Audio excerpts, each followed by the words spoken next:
GST council ने अभी हाल ही में 3 सितंबर को जो अपनी 56वीं बैठक हुई है, उसमें इस पर पूरी चर्चा करने के उपरांत सर्वसम्मति से इसका अनुमोदन किया है और जो 22 सितंबर से शारदीय नवरात्रि के अवसर पर लागू हो रहा है। मुख्य रूप से यह अब तक के टैक्स रिफॉर्म का एक बहुत बड़ा अभियान का हिस्सा है और यह आदरणीय प्रधानमंत्री जी का देशवासियों के प्रति को दीपावली का गिफ्ट भी है, क्योंकि इतना बड़े पैमाने पर रिफॉर्म हो और एक कॉमन मैन के बारे में उसे विभिन्न सेक्टर में इतनी छूट मिले, यह अत्यंत महत्वपूर्ण है उसके बारे में जानने के लिए। सबसे पहले हम लोग चर्चा करें तो जब जुलाई 2017 में जीएसटी लागू हुआ था,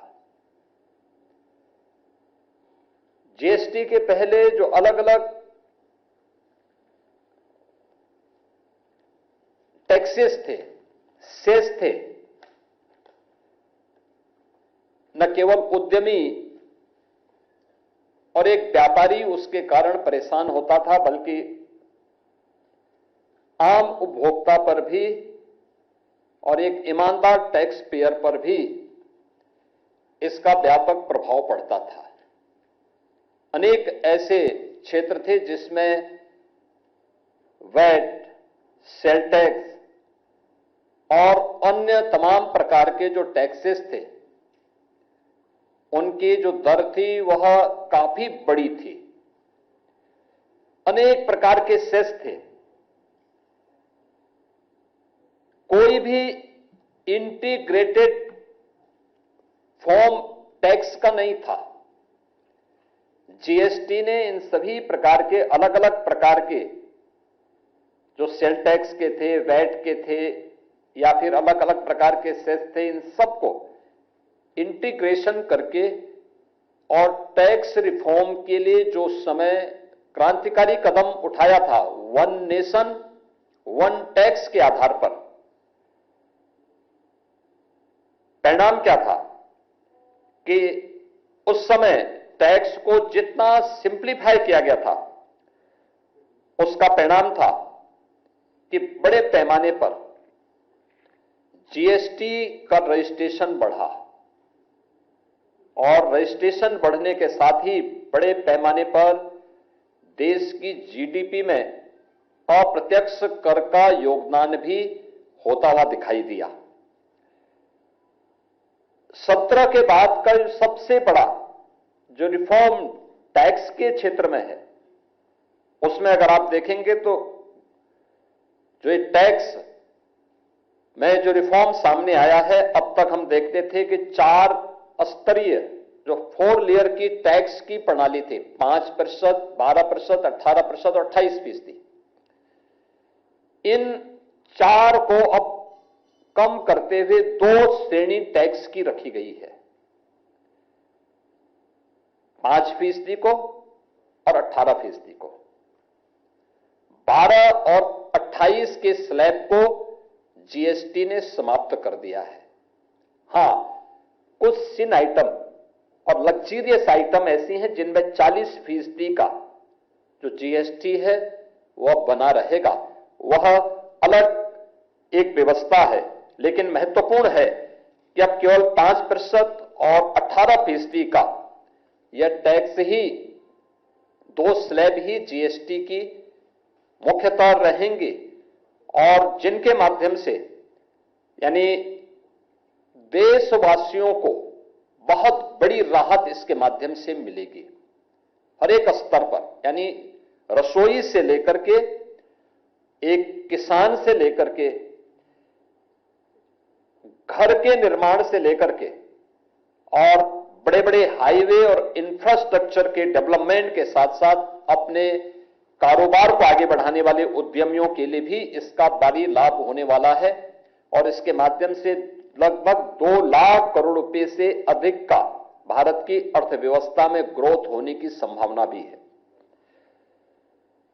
जनता को जो राहत इस टैक्स से मिलने जा रही है, एक सामान्य गृहस्थ परिवार के लिए, अगर आप देखें, दूध है, दही है, पनीर है, शैम्पू है, टूथपेस्ट है, साबुन है, साइकिल और बच्चों से जुड़े हुए सामान, जितनी भी सामग्री है, घरेलू सामान है, इन पर अब केवल 5% या 0 टैक्स होगा। इससे रोजमर्रा के खर्च में जो लोगों की पूंजी है उसमें बचत होगी, लेकिन साथ साथ लोगों की खपत की कैपेसिटी बढ़ेगी, व्यक्ति ज्यादा खरीद सकता है। अन्नदाता किसानों के लिए देखेंगे, ट्रैक्टर, टायर, कीटनाशक, सिंचाई के उपकरण, इन सब पर जो टैक्स है वह घटा करके 5% कर दिया गया है। खेती की लागत को कम करने और ग्रामीण भारत की अर्थव्यवस्था को सुदृढ़ करने में इससे काफी बड़ी मदद मिलेगी। स्वास्थ्य के क्षेत्र में हम देखेंगे तो व्यक्तिगत जीवन और स्वास्थ्य बीमा से जुड़ी हुई जीएसटी को पूरी तरह समाप्त कर दिया गया। दवाइयों, ऑक्सीजन और जांच किट पर कर में कटौती की गई है, जिससे इलाज सस्ता हो सके और एक सामान्य नागरिक राहत प्राप्त कर सके। वाहनों की खरीद फरोख्त में भी गाड़ियों और बाइक पर, यानी 4 व्हीलर और 2 व्हीलर पर 28% से जीएसटी की दर को घटा करके 18% किया गया है, यानी 10% की कटौती। ये चीजें दिखती हैं कि एक सामान्य नागरिक भी वाहन खरीदने की सामर्थ्य रख सकता है और इसका लाभ उसे मिलेगा। स्वाभाविक रूप से प्रोडक्शन होगा, एम्प्लॉयमेंट नए जनरेट होंगे, नए रोजगार के अवसर सृजित होंगे। नोटबुक, यानी शिक्षा के क्षेत्र में देखेंगे, नोटबुक, पेंसिल और जो नक्शे हैं, अन्य जो शिक्षण सामग्रियां हैं, इनमें भी काफी छूट दी गई है। ये कोई इसमें टैक्स नहीं लगेगा। हां, लग्जरी जो आइटम है, तंबाकू है, पान मसाला है, कैसीनो है, इन सब पर 40% तक का टैक्स लगाया गया है। व्यापार में आसानी करने के लिए टैक्स रजिस्ट्रेशन के लिए उसको ऑटो मोड पर किया गया है, ऑटो अप्रूव करने की व्यवस्था दी गई है, उसे रिफंड करने की सुविधा भी उसमें दी गई है। रिस्क आधारित कंप्लायंस से जो भी अन्य सुविधाएं हो सकती हैं, श्रम सुधार यानी लेबर रिफॉर्म के लिए, अन्य चीजों के लिए भी काफी इसमें सुविधाएं इसके माध्यम से देने का प्रयास हुआ है। जीएसटी आने के पहले और जीएसटी आने के बाद भारत की अर्थव्यवस्था के बारे में जो मैं कह रहा था कि अकेले 2024-25 में देश ने 22,80,000 करोड़ का जीएसटी संग्रह किया है। अगर आप इसे 2017 के पहले देखेंगे, ये केवल 7 लाख करोड़ के आसपास हुआ करता था।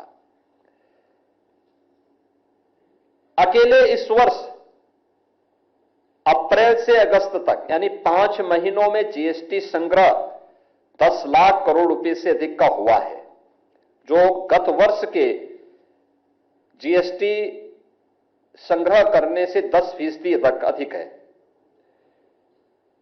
17 के पहले जीएसटी में जो उससे पहले टैक्सेस थे, सेल टैक्स, वैट, या फिर शेष जो लोग देने वाले थे उनका कुल संख्या थी 65 लाख, और आज 25 में यह बढ़कर के हो गई है 1 करोड़ 51 लाख। यानी लाखों की संख्या में आज लोग स्वतःस्फूर्त भाव के साथ टैक्स देने के लिए दिखाई देते हैं। और जो टैक्स की इस छूट का परिणाम क्या है, यानी 4 की बजाय 2 स्लैब देने का परिणाम क्या है? सामान्य घरेलू उपभोक्ता वस्तुओं की खपत बढ़ेगी, मार्केट में लोगों का विश्वास होगा, प्रोडक्शन ज्यादा होगा और इससे एम्प्लॉयमेंट को भी आगे बढ़ाने में मदद मिलेगी। देश की जीडीपी में इसका व्यापक प्रभाव पड़ेगा।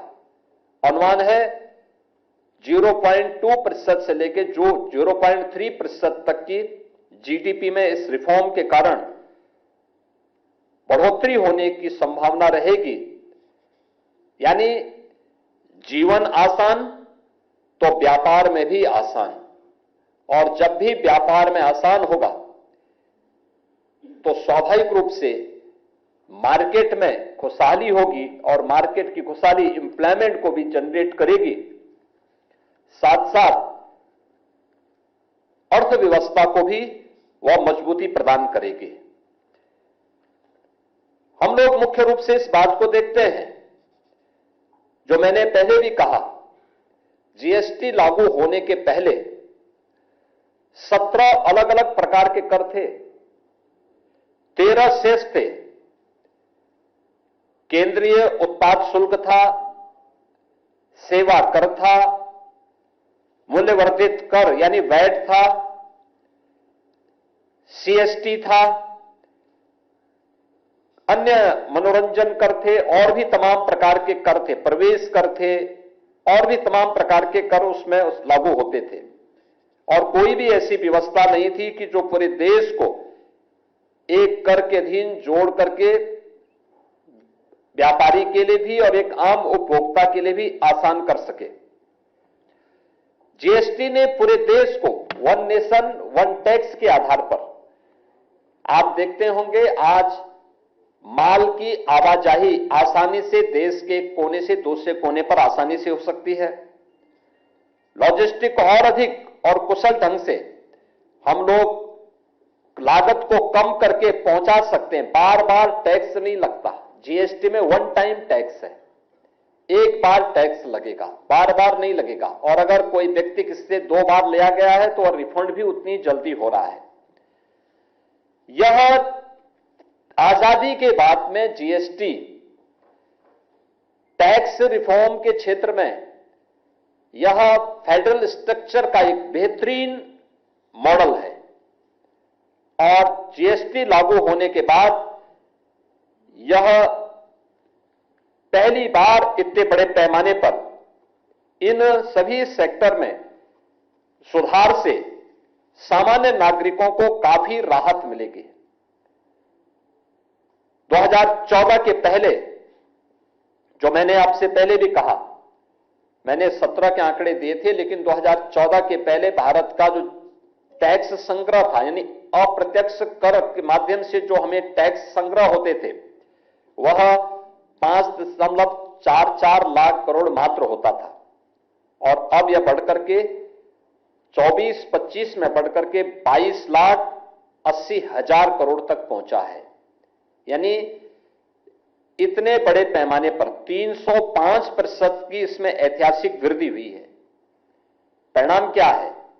परिणाम है राष्ट्रीय राजमार्ग के नेटवर्क में 60% की वृद्धि हुई। यानी पैसा आएगा तो आप उस पैसे को देश के अंदर विभिन्न प्रकार के गरीब कल्याणकारी कार्यक्रमों में खर्च कर सकते हैं, इंफ्रास्ट्रक्चर बढ़ाने में कर सकते हैं, पब्लिक ट्रांसपोर्ट को और बेहतरीन करने में कर सकते हैं। आज पैसा था 5 लाख करोड़ से बढ़कर के 11 वर्ष में 22 लाख करोड़ हो जाता है। परिणाम क्या है? नेशनल हाईवे की जो नेटवर्किंग है, इसको हमें देश के अंदर 91 यानी 60% बढ़ाने, 91,000 किलोमीटर से बढ़ा करके 1,46,000 किलोमीटर पहुंचाने में मदद मिली है। और आज भारत दुनिया का दूसरे सबसे बड़े सड़क नेटवर्क वाला देश है।